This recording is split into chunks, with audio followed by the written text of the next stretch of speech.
Many scholars are of the opinion that the Bible teaches a divine council. A divine council can be defined as an assembly of deities presided over by a supreme or higher-ranking deity.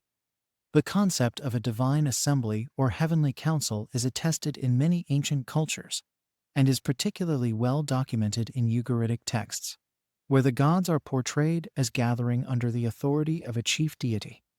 It is believed that the Israelites shared a similar worldview. The Bible mentions assemblies in which heavenly beings gather before Almighty God.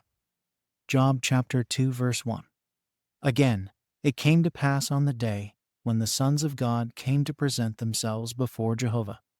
The most frequently discussed example of a divine assembly in biblical studies is Psalm 82. Verse 1 says, God Elohim takes his position in his assembly. He judges in the midst of the gods Elohim.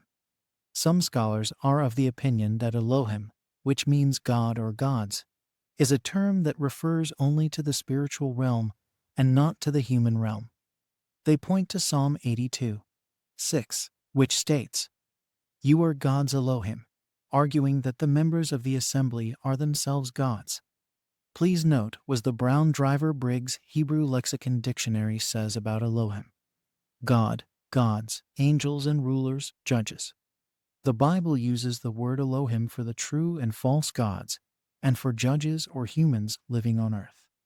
Consider Exodus chapter 7 verse 1, where Yahweh says to Moses, Behold, I have made you as God Elohim to Pharaoh.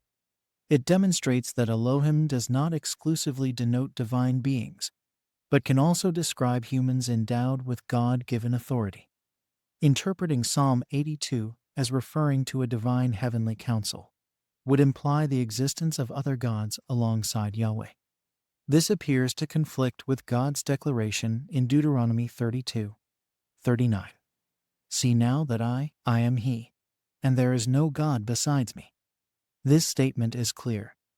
There are no other gods or deities alongside the Most High in heaven. Therefore, the term Elohim in this context, Psalm 82, must refer to beings in the earthly realm. A passage in 2 Chronicles chapter 19 explains the meaning of Psalm 82.